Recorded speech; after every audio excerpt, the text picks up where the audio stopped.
We're a very different party to the old parties in that we don't trade ourselves on power for power's sake. We are here to make a real difference to this country. And so in some seats that is by winning the seat, but in others it's by stepping out and backing other candidates. That's what we've decided to do in North Norfolk for various different reasons. I personally think Norman Lamb is a fantastic MP, and in terms of carers and the health agenda, I don't think there's a better MP in Parliament. So what are you saying to your supporters in the constituency? Back Norman Lamb? As a party, we are backing the Conservative Party in that area for their stance on Brexit. So as a voter, if Brexit is important to you, it's important to us to hold the Prime Minister to account. And the Lib Dems are way off where the country is on that. But Norman Lamb, as an individual MP, is someone I could wholeheartedly support. So it depends on the issues that most matter to you. If it's Brexit, it's the Tories. If the health service matters to you, I think Norman Lamb is the man for you. OK, let's move more generally now on to UKIP. What is your party's policy in relation to health and social care? Because we've obviously started off on that point. It is a complex issue, but UKIP has a very clear position on it. Whilst the Conservatives seem to be all over the place, not quite telling everybody what they intend to do, I think probably because the nasty Conservative Party are going to do what they normally do and hit the poorest and most vulnerable people really hard. UKIP is very clear though. We will take money out of the foreign aid budget, £11 billion that currently goes abroad. We will retain £3 billion of it in order to still do the most essential disaster relief. But of that 11 billion we'll take out of that spend sector, 2 billion will go into adult social care and 9 billion will go into the health service. UKIP is very clear and very consistent about where its priorities are. Our priorities are here in the UK, serving British people. Lisa Duffy, as Foreign Affairs spokesperson for UKIP, what do you say to those people who will criticise the party for saying you really mustn't take away foreign aid? It's vitally important that we show to the world that we're a caring country. Oh, absolutely, and we are a caring country, and UKIP are extremely caring. Not only do we care about abroad, but we care about home first. Hence why, as Pete's just said, what we want to do with the foreign aid budget. But actually what we want to do is to stop the 0.7% of GDP going to foreign aid. What we want to do is to bring it much more in line with 0.2%. That'll be between £3 to £4 billion. That brings us in line with the likes of America and actually would double what both Italy and Spain give together. So for us, it's about a balancing act.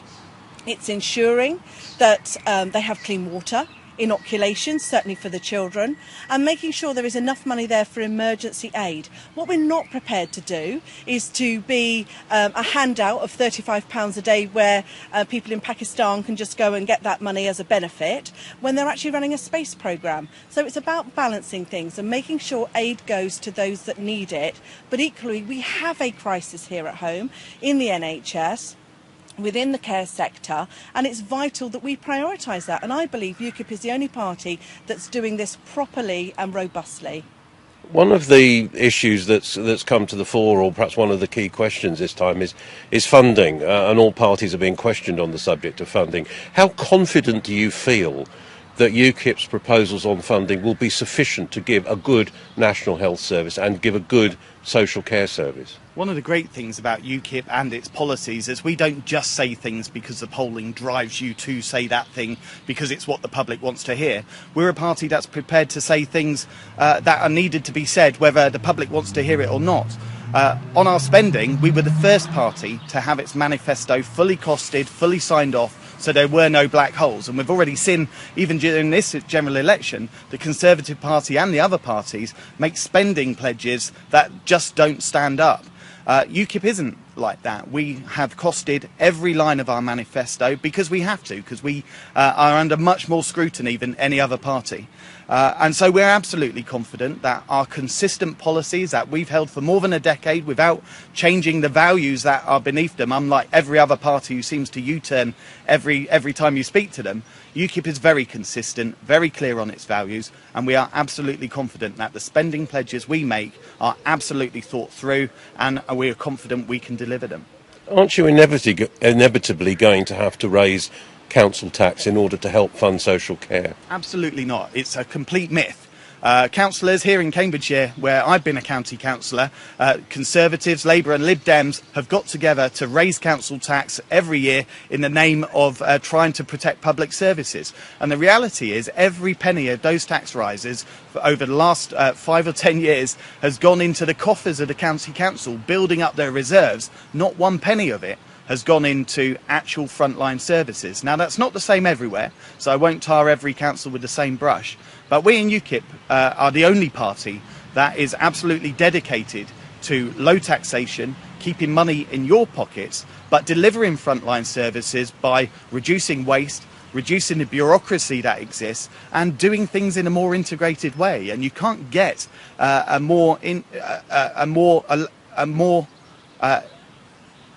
you can't get a picture that is less integrated than the health service and adult social care. One of UKIP's main priorities is to link up those services and deliver it properly, which is a complicated thing, but we think we've got the answers on how to deliver it, and we've got the dedication to make it happen. Lisa, the Labour Party are talking about leading towards a national care service in their manifesto. Do you believe that's the answer to putting social care on a proper footing? I think with social care, it's about the integration between all of the departments. So maybe a national care programme will work, but actually it's about joined up thinking between departments. And we know within the care service, we've got young people, old people, there's a whole host. So in terms of care, everybody is different, and so what we want to see is an integrated use of data so that can be shared amongst different community groups, and that there is a joined up thinking. So whether that works or not, I don't know if that's the right answer. What I will say is that we are very, very keen as a political party to make sure there's joined up thinking and there is money available. And certainly when we look at in terms of something such as mental health, that covers a vast variety of different issues, and there isn't a one size fits all, but it's making sure those services join up to make sure each person gets the right care for them. And perhaps not just join up in the opinion of some. They say there should be parity between physical and mental health. Oh, absolutely. And I think, mental health has been something that is now on the agenda, and I think that's primarily thanks to William and Kate, because they're bringing it to the forefront. But, everybody's lives, and I think they say 1 in 4 people have been touched at some point by mental health. And, it certainly happened for me personally, and I've said that in the past, after having my 4th child. So, everybody is touched in some way, and there are different levels of support. And mental health is so difficult because you can't see it. And it's very difficult for people to be able to identify it and see it as a problem. And we also want to do is to bring better training in our teachers, so that teachers can identify mental health issues as they occur in young children, because that's where younger children are becoming more and more vulnerable to those issues as our society is changing. So it's very important that at all level we make sure there is the right investment. So it's a big piece of work to do, but we as a political party are very, very keen to ensure this foreign aid budget is actually pushed into these different services within the care network.